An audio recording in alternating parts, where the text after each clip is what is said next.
Have you ever been in a crowded room, at a lively party, or even just with a group of friends, and still felt a profound sense of loneliness? It's a strange, almost paradoxical feeling, isn't it? You're surrounded by people, by laughter, by conversation, yet you feel completely isolated, as if you're behind an invisible wall. If you've ever felt this way, you're not alone in feeling alone. This experience is far more common than you might think. This type of loneliness isn't about the number of people around you. It's not about physical proximity. It's about a lack of genuine connection. It's about feeling misunderstood, unseen, or unheard. You can be in the most bustling city in the world and feel lonelier than someone living on a remote mountain. Simply because loneliness is an internal state, a feeling that arises when our need for meaningful social connection isn't being met.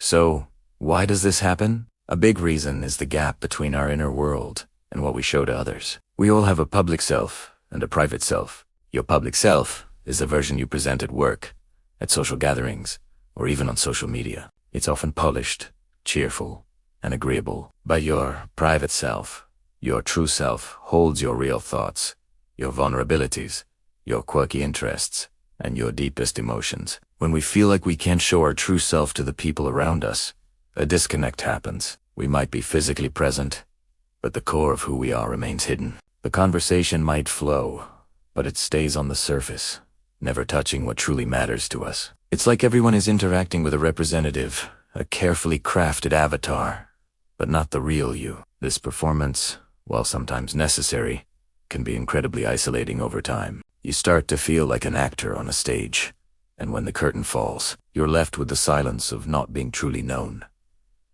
Think about it like this. Connection is about resonance. It's when your inner self vibrates on the same frequency as someone else's. It's that magical moment when you say something you thought was weirdly specific to you, and someone else says, "Me too." Suddenly, you don't feel so strange anymore. You feel shen. You feel validated. You feel understood. That's resonance. When you're in a crowd but feel lonely, it's often because there isn't no resonance. The conversations are like ships passing in the night close, but never truly connecting. Everyone is broadcasting their own signal, but no one is tuned into your frequency. This feeling can be especially strong in environments where everyone seems to have it all together. Social media is a perfect example. We scroll through feeds filled with perfect vacations, happy relationships, and career successes. It can make you feel like you're the only one struggling, the only one with doubts and fears. We're more connected than ever technologically, but we often end up comparing our behind-the-scenes reality to everyone else's highlight reel. This comparison can amplify feelings of loneliness, making us feel even more distant from the polished images we see. So, how do we bridge this gap? How do we move from feeling lonely in a crowd to feeling genuinely connected? The journey starts with a little bit of self-reflection. Ask yourself, who in my life sees me for who I really am? Who do I feel comfortable being vulnerable with? These are your anchors, your true connections. It might be a small circle, maybe just one or two people, and that's perfectly okay. Quality trumps quantity every single time. Next, think about how you can cultivate more of these deep connections. It requires courage. It means being brave enough to share a little more of your true self. It doesn't mean you have to pour your heart out to every stranger you meet. It's about taking small steps. Maybe it's sharing a personal story with a friend you trust, or admitting to a colleague that you're having a tough day, instead of just saying, "I am fine." It's about testing the waters and seeing who responds with empathy and understanding. When you find those people, nurture those relationships. Invest your time and energy in them. Finding your tribe, the people who get you, is also crucial.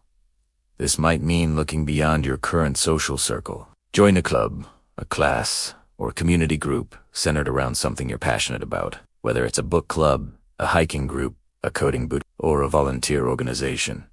Shared interests are a powerful foundation for building deep connections. When you're all excited about the same thing, the conversation naturally goes deeper than small talk. You'll find your people the ones who not only understand your passions, but share them. Remember, feeling lonely even when you're not alone is a signal. It is your heart telling you that you're craving a different kind of interaction, one based on authenticity and understanding. It's a call to seek out resonance, not just proximity. It's an invitation to be a little braver, to let your true self be seen, and to find the people who celebrate you for it. The world can feel silent when no one understands you, but when you find even one person who does, it can become a symphony. Thank you so much for watching. If this video resonated with you, please give it a like and subscribe for more content on understanding ourselves and the world around us. And share in the comments what helps you feel truly connected. I'd love to hear your thoughts. Take care.